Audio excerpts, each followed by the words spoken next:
A note before we begin. If the kind of case I'm about to share is the sort you'd like more of, not just one, but 10, each told in full with a voice meant for the dark, there's a collection called What the Mountain Keeps. 10 files from 10 counties across 5 states, spanning 1893 to 1955. Every one of them involves someone who walked into what looked like easy ground. And every one was closed by the law with the wrong word. 10 hours to sit within the dark, from start to finish. The link is in the description and pinned at the top of the comments. Now then, there's a road in eastern Kentucky that forks in a place where a road has no business forking. Both sides look identical. Both cut back into the ridge. If you take the wrong one and don't realize it right away, you can walk a good hour before it stops being a road at all. The one you want to avoid is called the Gaunt Fork. Remember that name? It matters later. And the man who lived at the end of it. The one this story is about was worse than anything a movie has ever put on a screen. He wasn't a monster from legend. He wasn't a creature dragged out of some tall tale. He was a man with a name and a birth year, and a mother buried in a Baptist churchyard down the road. That's what makes it worse. Before we start, though, do me a favor. Tell me where you're listening from tonight. Leave it in the comments. Some hollow, some flat plain. Some city where the streets meet at right angles, and nothing surprises you. I want to know how far into what country this story reaches. The county I'm going to talk about isn't the one you'd expect. It sits between the head of the Cumberland and the West Virginia line. In the 1880s, they cut 2 roads through it to reach the timber. One went south along the water. The other went north up over the ridge.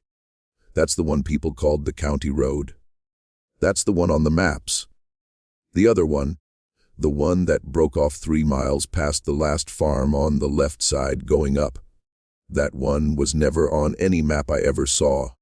It ran maybe 5 miles up a hollow the county, called Sourwood Bench. It was passable by wagon in the summer if you were careful, and it went to a house. That's what I want you to picture first.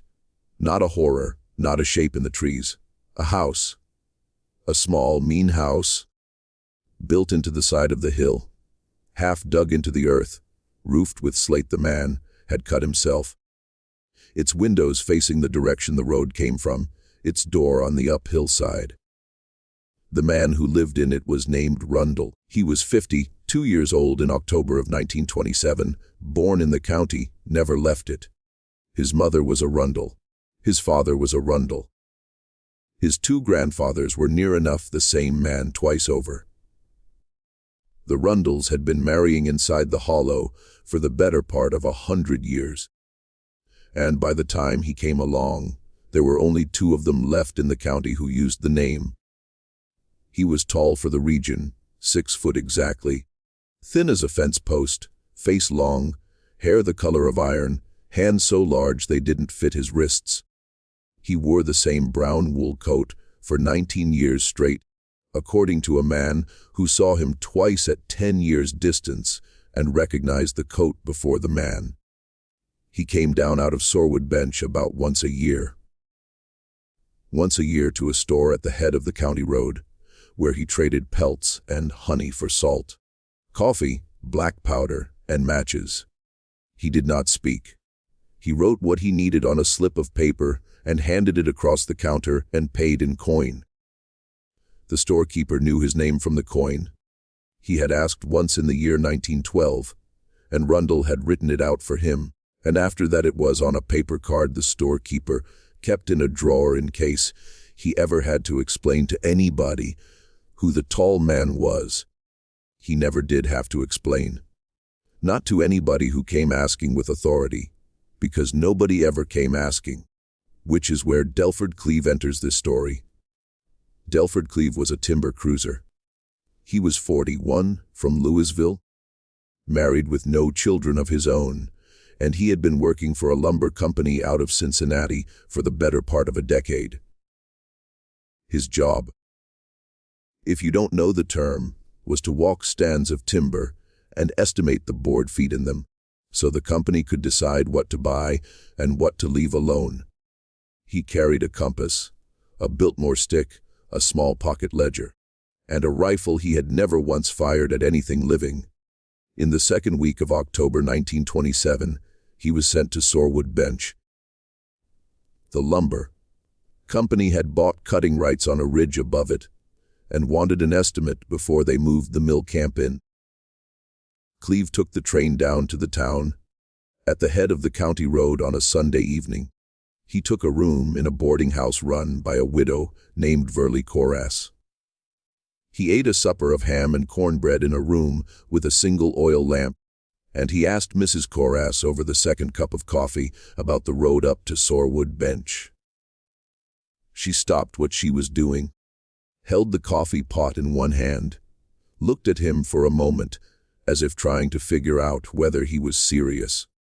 Then she said, and this was later remembered exactly because she wrote it down herself in a letter she sent to the sheriff the following week. She said, "There's two ways up that ridge, mister. The road goes on up over. The fork breaks off on your left, 3 miles past the last house you'll see. Don't take the fork." Cleve, being a man from a city and being a man who had been in a lot of country, laughed at her, not meanly, just the way a city man laughs at a warning that doesn't fit his idea of the world. He said, "Mom, I've been in the woods since I was old enough to walk. I appreciate it. But the fork is likely the shorter way, and if the company's paying by the day, I'll take the fork." She didn't say anything back. She just poured his coffee. And in the morning, when he came down for breakfast at 4, she wasn't in the kitchen. She had a young woman of about 20 who cooked for her, and the young woman handed him a package of biscuits wrapped in newspaper and told him Mrs. Corass had gone to sit up with her sister who was ill. The young woman also told him, without being asked, "Take the county road, sir, all the way up. Don't take the fork." Cleve thanked her, put the biscuits in his pack, walked out to the stable, saddled the mule the company had wired ahead for him, and rode up the county road at first light on the second Monday in October 1927. He was seen by 3 people between the boarding house and the last farm. All 3 of them said the same thing later. He was not in a hurry. He was studying his compass. He was riding into the hollow like a man who thought he knew what was in it. The last farm on the county road belonged to a man named Osrow Whipkey. Osrow was 71 years old that October. He had been born in that farmhouse in 1856 and would die in it in 1933. He was sitting on his porch when Cleve rode past, and he raised a hand and Cleve raised one back. Osrow Whipkey watched him ride on. He watched Cleve reach the place where the road bent left up along the shoulder of the ridge, and he watched Cleve stop. Cleve stopped his horse. He looked at his compass. He looked at the county road going up. He looked at the fork breaking off to the left, half hidden by a stand of poplar, and then he took the fork. Osrow Whipkey watched him take it, and Osrow Whipkey, who had lived on that road for 7 decades, did not run out and call him back. He did not shout. He did not so much as stand up from his porch chair. He would tell the sheriff later. When the sheriff finally came around asking, "I figured if a man is bound to take that fork, then a man is bound to take that fork. Wasn't for me to change his mind." That is the last confirmed sight of Delford Cleve. Osrow Whipkey on his porch, watching him ride into a stand of poplar on the left side of a road that did not exist on any map. The lumber company expected a wire from Cleve by Wednesday. They didn't get one. On Thursday, they wired the boarding house. Mrs. Corass walked to the store and had the storekeeper's boy walk 2 miles down the road to the county telegraph and send back the answer they didn't want. The gentleman had checked out on Monday morning. He had not returned. By Friday, the company had wired the sheriff. Sheriff Muner was 53 years old. He had been in the office for 14 years. He was a heavy man, not tall, with a face that had settled into the shape of not being surprised by very much. He read the wire twice. Then he sat at his desk for a long minute and did nothing, because he remembered a peddler. His name, if you'd asked Muner to write it out, was Bascom Whipkey, no relation to Osro. Whipkey was a common name in that county.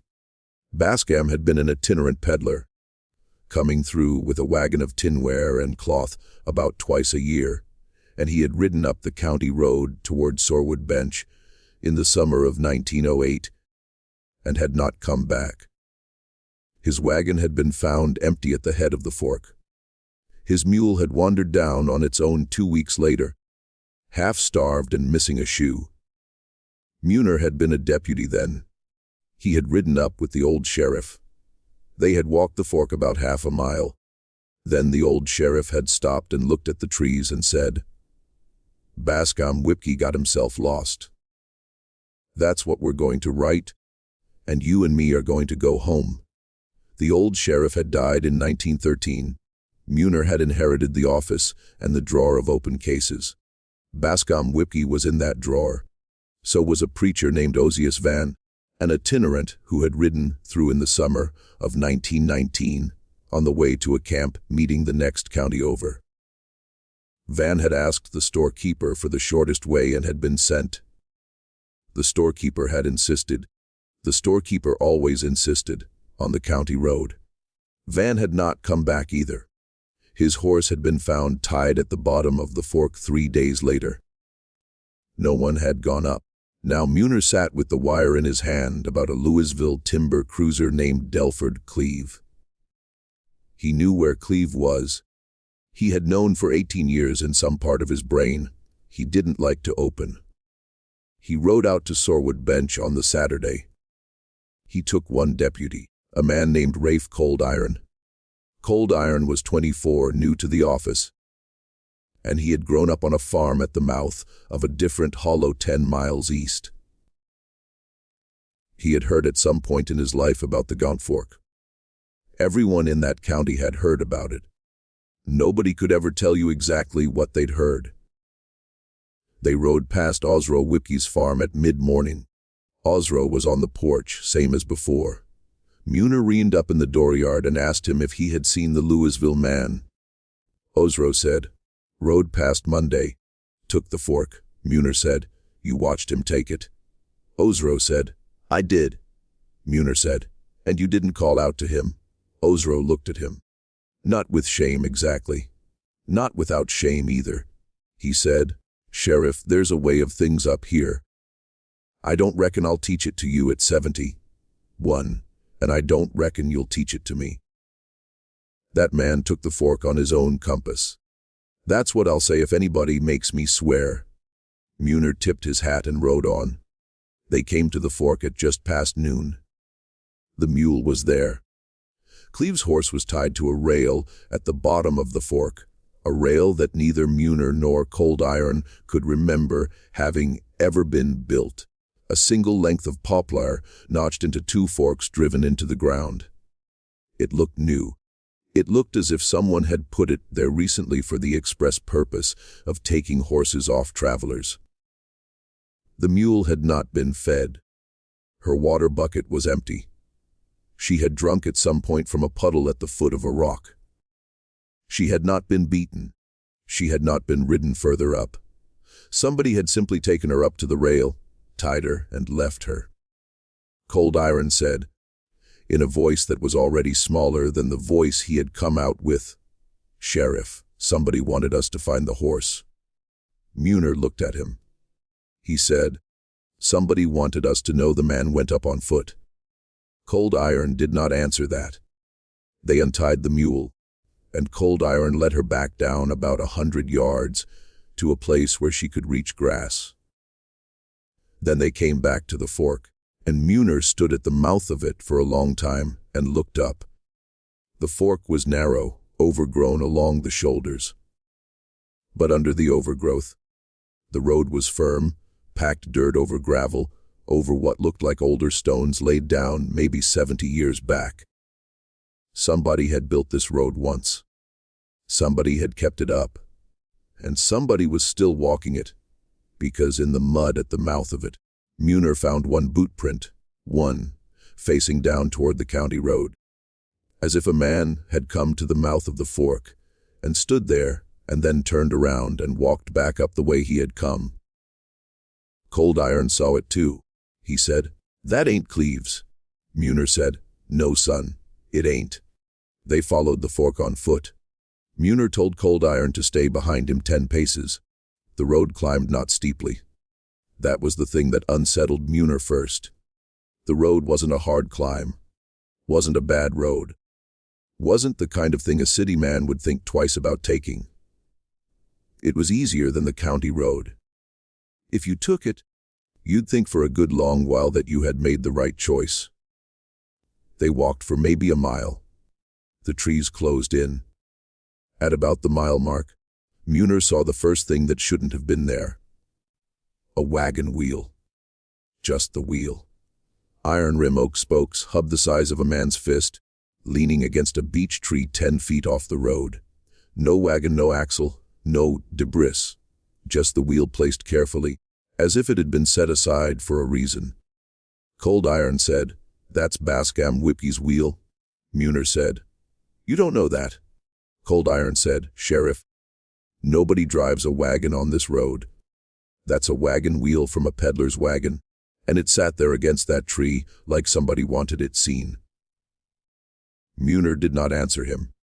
But he thought, and he never wrote this down, but he told it to his wife 20 years later on a night when he could not sleep. He thought, whoever put that wheel there put it there to be seen by a lawman, not by a lost traveler.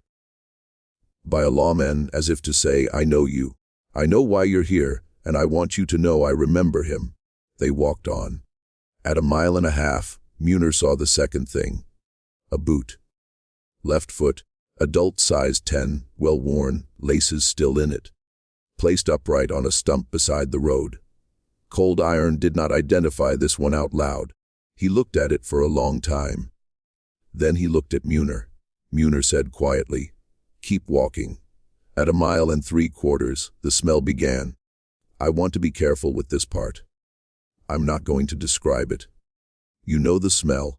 Anyone who has spent time in country where large animals live and sometimes die knows the smell. It is a smell that means something has happened some time ago, and something has been fed. It was not the smell of a fresh thing. It was the smell of an old thing that had been added to over time in the same place for a long time. Cold Iron said, "Sheriff, I don't want to be here." Muir said, "I know." Cold Iron said, "I want to go back." Muir said, "Then go back to the horses. Wait at the fork. Don't come up." Cold Iron did not go back. He fell in behind Muir 10 paces, and they kept walking. At just over 2 miles, the road bent hard to the right around a hump of rock and opened onto a bench of level ground. A little grassy meadow, maybe an acre, tucked into the side of the ridge, a spring at the far end of it. A garden, a small, careful garden, running along the near side. Corn stubble, a patch of squash, a dozen apple trees, old ones, hunched with the weight of unpicked fruit. And at the back of the bench, dug into the hill, was the house. I want to pause here, because before I take you inside that house, I owe you something. A breath here before what comes next. If this is the kind of case you'd want to sit with in the dark. Not just hear it once, but keep it. There's a collection I put together with the people at Forbidden Unresolved Stories. What the Mountain Keeps. 10 complete cases, 8 hours, 60, 2 years of records nobody wanted to finish. Each one placed, dated, and signed off with a tidy word that never once fit what happened. The link is in the description below and pinned at the top of the comments. And while I'm asking, tell me, have you ever taken a road that turned into something you didn't recognize? A fork you didn't mean to take and couldn't quite figure how you'd got on. Leave it in the comments. I read them. That's how these stories find me in the first place. Now, let's go back to it. The house was low, not tall enough for a man of Ston Rundle's height to stand up in without ducking. At least not near the door, which meant, and Muner did not think this at the time, but Cold Iron did later, that a man of Rundle's height standing at his own door would already be crouching, would already be lower to the ground than a stranger arriving. It had a slate roof. Muner recognized the slate. It came from a seam on the north side of the ridge, 2 hollows over. Somebody had carried it. Somebody had carried a great deal of slate over rough country for a great many years. There was no smoke. The door was closed, not locked. There was no lock, just a wooden latch on a wooden peg. Muner called out first. He said, in a voice he tried to keep level, "Mr. Rundle, it's Sheriff Muner out of the county seat. I'm here about a Louisville man. I'd like to speak with you." Nobody answered. He called again. Nothing. He looked at Cold Iron. Cold Iron was pale. Muner had known him from the day he was born, more or less. Had known his father and his father's father, and he had never seen Cold Iron pale. Muner said, "Stay outside. Watch the tree line." Cold Iron nodded. Muner lifted the latch. He pushed the door open. The inside of the house was cleaner than he expected. That was the first thing. Not clean the way a woman's house is clean. Clean the way a barn is clean when the man who owns it takes pride in it. Swept dirt floor, a stove made from a barrel vented through the roof, a cot along one wall, a table, 2 chairs, which Muner noticed and did not know what to make of, because as far as any living person in the county knew, Ston Rundle had lived alone since his mother had died in 1902. On the table there was a book. Muner walked to it. He did not sit. He opened it. It was a ledger, the kind of ledger a country storekeeper would keep. Bound in leather, ruled in blue and red, with the columns labeled at the top of each page in a hand that was awkward but careful, as if the writer had learned to write late in life. The columns were labeled as name, date, Evrod, and under's name, going back to a first entry dated 1893, were names. The first name was written in a hand different from the rest, older, shakier. It read Edmund Rundle, November 1893, county, Edmund, not Edmund, Edmund. Muner did not know who Edmund Rundle was, but he could guess. Ston's father or Ston's grandfather. One of the two. The second name further down the page, in a hand that was already becoming the hand that filled the rest of the book, read May a man not known. April 1896, Fork. The third, a woman not known. August 1898, Fork. The fourth, a peddler mule. September 1908, Fork. Muner's mouth was dry. He turned the page. There were 41 names in the book. 41. Not all of them were people whose names Rundle had known. Some were descriptions: a driver, a young man from the mill, a woman with a black horsey, a man with a red coat, 2 men on foot together, June 1922. Some were named. Muner recognized the names Bascom Whipkey, spelled Bascom Whipkey, which almost made Muner laugh in a bad way. Sozius Van, spelled correctly, which meant Rundle had gone through the man's pockets to find a paper with his name on it. The last name in the book, in an entry dated Monday of the previous week, in ink that was still fresh enough to have not entirely dried on the outer edge of the letter, A.D.Z. Voff Cleve, Louisville man, Fork. Muner stood very still with the book open. He did not hear the door. I mean that literally. He did not hear the door open. He heard at some point a sound behind him. A small, dry sound like a man's coat brushing the frame. And he turned. And Rundle was standing in the doorway. Rundle was tall. Muner knew he was tall. Everyone in the county who had ever seen him knew he was tall. But the doorway of the house was low, and Rundle had stooped to come through it. and he was still stooping in the doorway, and even stoop. He filled the doorway the way weather fills a doorway. His shoulders touched the jambs on both sides. He was not holding a rifle. That was what Muner noticed first. Rundle was not holding a rifle.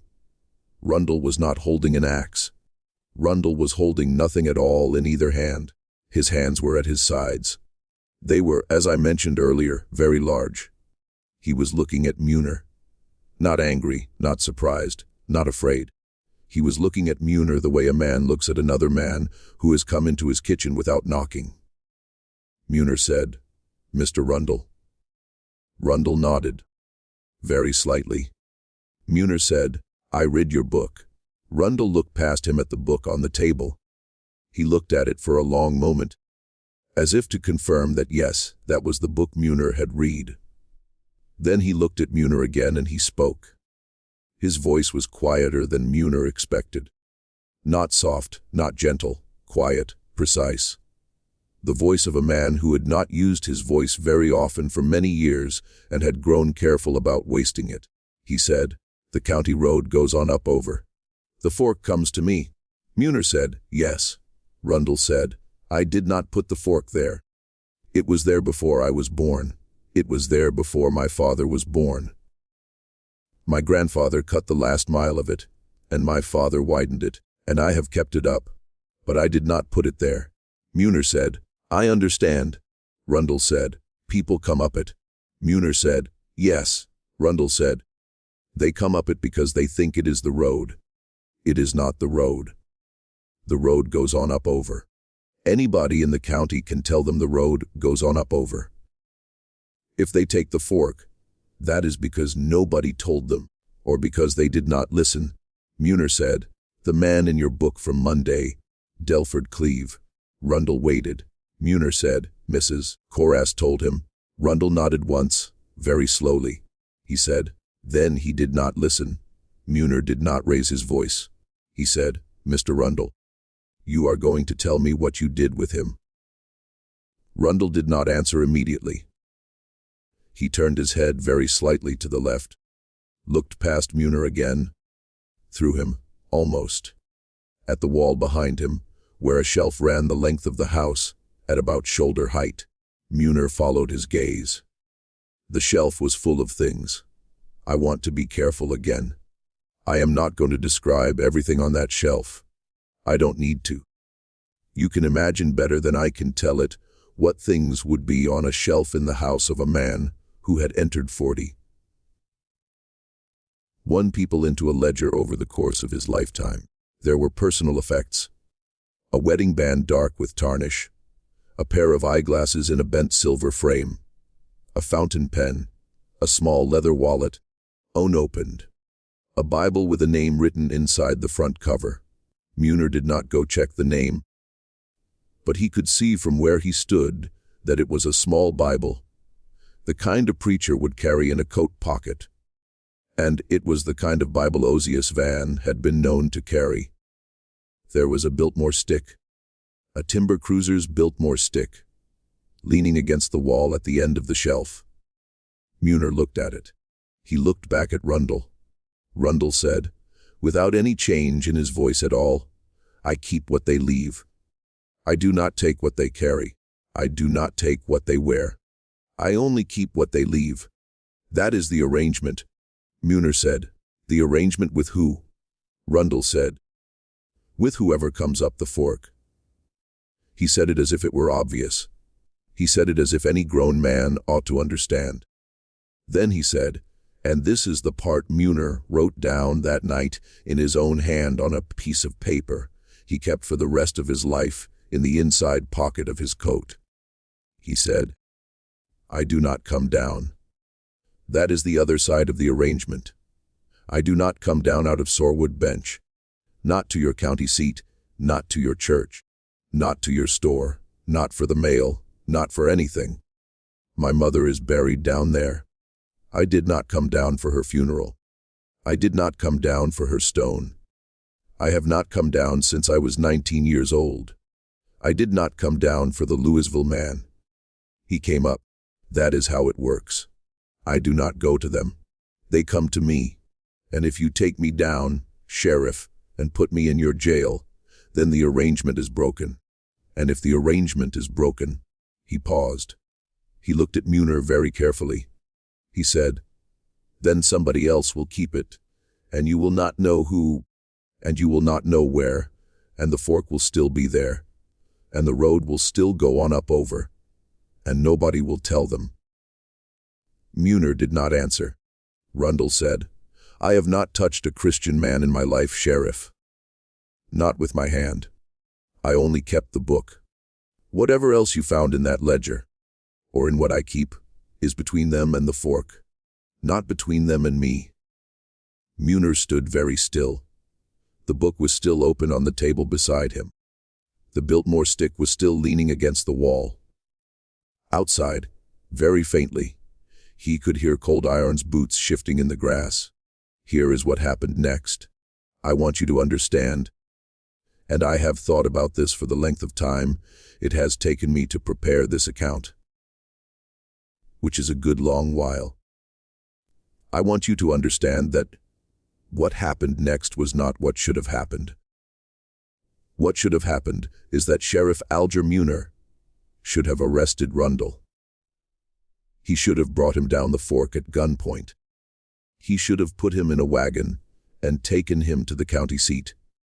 He should have opened a case. He should have deputized men and gone back up the fork with shovels. He should have found what 41 names in a book meant in the soil of that bench, or in the woods above it, or in the spring at the far end of the meadow.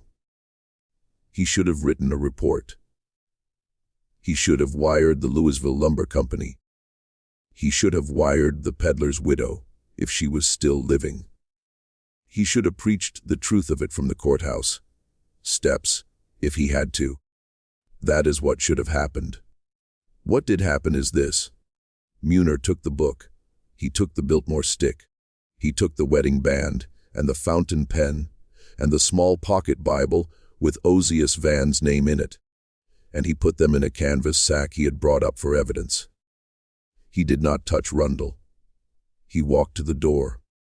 He looked at Rundle, and Rundle stepped aside from the door, and Muner walked out. He walked past Cold Iron without looking at him. Cold Iron fell in behind. They walked back down the fork in silence. It took them an hour and 40 minutes. Muner said nothing the entire way. At the mouth of the fork, they untied the mule from the rail somebody had built there. Cold Iron said, in a voice that was barely a voice at all, "Sheriff, what are you going to do?" Muner said, "Nothing." Cold Iron said, "Sheriff." Muner said, "I mean it, nothing. And you are going to do nothing either. And if I ever hear you tell a living soul what you saw in that house on that bench, I am going to know that you told, and I am going to run you out of this county. Rafe Cold Iron, do you hear me?" Cold Iron looked at him. Cold Iron was pale still. Cold Iron had been pale for 2 hours. Cold Iron was going to be pale for the rest of his life. Cold Iron said, "Yes, sir." Muner said, "Delford Cleve went into the ridge on Monday. He did not come out." "That is what you write." "That is what I write. That is what the record says. Lost in the ridge. Presumed lost. There is a widow in Louisville, Rafe, and she is going to get an envelope from the county in the next 2 weeks. It is going to say her husband was lost on a survey. That is what she is going to get. That is all she is going to get, because if she gets any more than that, then Rundle comes down out of Sourwood Bench. And if Rundle comes down—" Muner stopped. He did not finish the sentence. Cold Iron did not ask him to. They rode back down past Osro Whipkey's farm at dusk. Osro was on his porch. Osro raised a hand. Muner raised one back. Nobody said anything. That is the story of the Louisville man. That is what happened, as far as I have been able to reconstruct it, in the second week of October 1927. The rest of it I can tell you more quickly. Muner signed off on the file the following month. The words on the sheet in his own hand are still in the county archive. I have not seen them myself, but a man I trust has, and he read them to me over a bad telephone connection 3 winters ago, and I wrote them down word for word. They say only this: Ave Cleve, timber cruiser of Louisville, Kentucky, presumed lost in the ridge. Survey abandoned. Case closed. He wrote a letter to the widow. He wired the lumber company. He put the ledger and the Biltmore stick and the wedding band and the fountain pen and the small pocket Bible in a strong box, in a closet in his own house. He did not put them in the courthouse. He did not enter them into evidence. He kept them. Rafe Cold Iron stayed on as a deputy for 4 more years. Then he moved out of the county. He moved his family to Tennessee, then to Missouri, then further west. He never spoke of the Gaunt Fork to anyone, as far as I have been able to find out. He died in 1968 in a hospital in Kansas City of an ordinary illness. His grandchildren know nothing. Ston Rundle stayed up on Sourwood Bench. He came down once a year, as he had always done, to the store at the head of the county road. He wrote what he needed on a slip of paper. He paid in coin. He said nothing. 2 more people took the fork. The first was a man named Wister Perdue in the spring of 1931. He was a whiskey runner from Tennessee. He had a stolen truck and a poorly drawn map. He was reported missing by his own brother in June of that year. Muner rode up alone, without a deputy this time.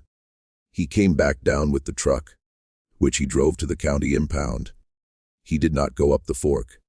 He never told anyone what, if anything, he had discussed with Rundle. Perdue's file, still in the county archive, says, presumed lost in the ridge, vehicle recovered, case closed. The second was a woman named Neola Trilby in the autumn of 1937. She was 38 years old, unmarried, and she was traveling from Ohio to see a sister in Tennessee.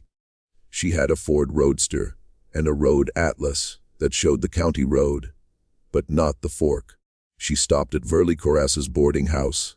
Mrs. Corras was still alive then, still ran the boarding house, was in her 70s.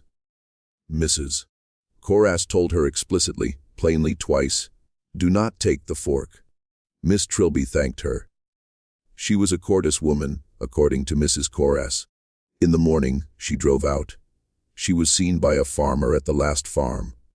Ozro Whipke was dead by then. The farm belonged to his nephew, and the nephew watched her stop at the fork. Look at her atlas. Look at the fork. Look at the atlas again, and take the fork. Muner did not go up. Muner was 63 years old and tired, and he sent Rafe Cold Iron's replacement, a deputy named Manford Kittredge, up to the mouth of the fork to fetch the roadster. Kittredge fetched the roadster. He did not go up the fork. He was told not to, and he did not. Neola Trilby was signed off. Presumed lost in the ridge. Vehicle recovered. Case closed. That was the pattern. That was the arrangement. Muner retired in the spring of 1939. He died in the spring of 1941 in his own bed of a stroke at the age of 67. His widow. Her name was Amaryllis Muner, and she outlived him by 31 years. Found the strongbox in the closet 3 days after the funeral. She looked at it once. She wrote a note. The note said, do not open until I am also gone. She locked it back up. She left it to her only son. He was 24 when his father died, 32 when his mother died, and when he opened the strong box in the spring of 1972 and read the ledger, he did what his father should have done in 1927. He took it to the state police. By then, Ston Rundle had been dead for 11 years. Rundle died in the winter of 1961. I know this because his death is on record in the county. For the only time in his adult life, he came down, or rather, he was brought down. A hunter found him. The hunter was a man in his 40s from up around Louisville himself, who had been given permission to hunt the ridge by the lumber company that still owned the cutting rights above Sourwood Bench. He was not looking for the fork. He was following a wounded deer that had crossed the county road and gone down toward the bench. And he came out of the woods behind the small, mean house at the back of the meadow. And he found the door of it open, and he called out, and no one answered, and he went in. Ston Rundle was on the cot. He had been dead for perhaps 3 days. It had been cold, and he was well preserved, and he was fully dressed, and his hands were folded on his chest. He had died in his sleep. He was 86 years old. The hunter walked out of the meadow, down the fork, and did not stop walking until he reached the county road. And then he flagged down the first vehicle he saw. And the vehicle carried him back to the town, at the head of the county road, and he told the sheriff. A new sheriff, not Muner's successor, but the one after that, a man named Delford Radliff. No relation to any of the previous names in this story. What he had found. Radliff went up the fork. He was the first sheriff in the county's history to go up it in an official capacity, and come back down with a report that named the man at the top. He brought Rundle down. He put him in the county morgue. He arranged at the county's expense for a Baptist burial in the churchyard, down the road next to Rundle's mother. He did not look at the shelf. I know this because he wrote a report, and the report is short, and the report describes the house. Floor, cot, stove, table, chairs, and does not describe the shelf. I do not know if Radliff missed it, or if Radliff saw it and chose not to describe it. I have my own opinion, and I will not tell it to you, because I do not want you to think of Delford Radliff, a man who by every account was a good sheriff and a church-going man and a father of 4 grown sons and daughters. The way I have sometimes thought of Muner. The house is not there anymore. The lumber company harvested that ridge in the summer of 1966. They took the meadow. They took the apple trees. They took the spring. They graded the bench flat.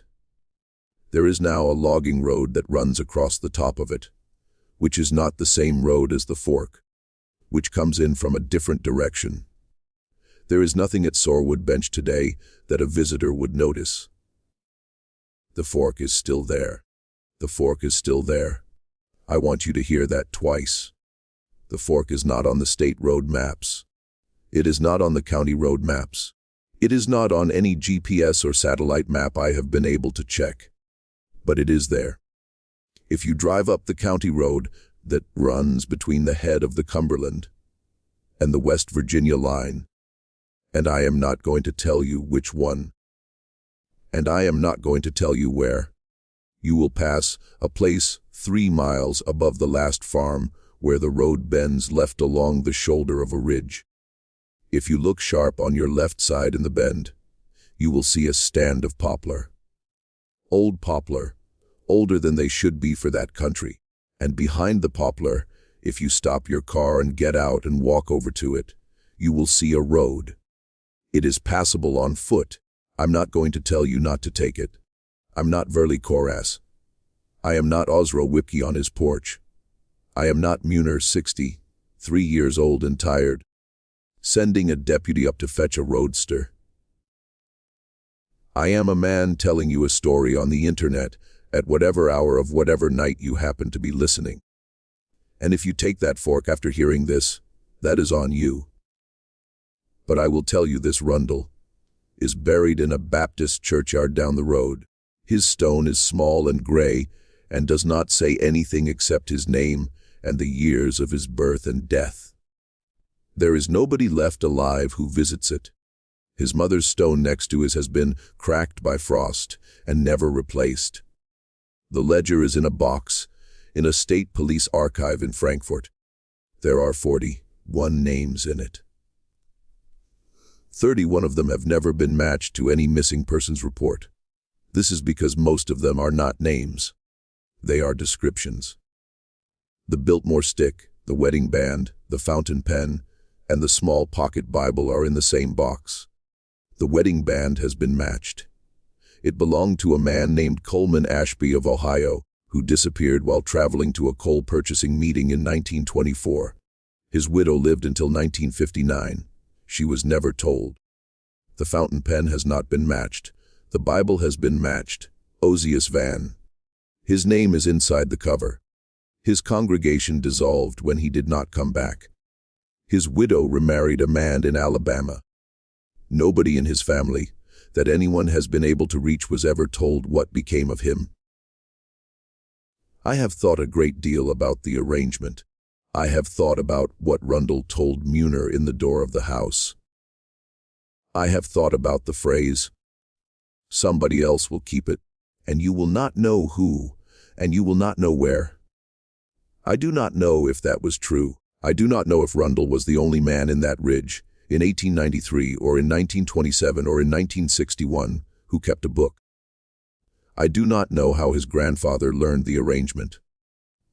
I do not know who taught his grandfather. I do not know what the arrangement is with. I know only this: the Gaunt Fork has been there since, before any road on any state map was there. And it goes to a bench. And on that bench once there was a small, mean house, and in that house there was a shelf. And on that shelf there were things people had left behind them without meaning to. And when Rundle died, the house was already old. And when the lumber company graded the bench flat, the fork was already there. And when the movie came out decades later, and the people who wrote it said they had heard once a story from a man in a bar in Louisville about a road in the mountains that people did not come back from. Well, you have to understand. A movie takes what it can carry. A movie needs a monster. A movie needs a face. The real thing was a man, a tall, thin man in a brown wool coat who did not come down out of Sourwood Bench for 67 years, and who kept a book, and who told the sheriff in a quiet voice in the door of his own house that he had not touched a Christian man in his life. That is worse than the movie, because the man did not have to do anything for people to keep coming up the fork. The fork did the work, and the fork is still there.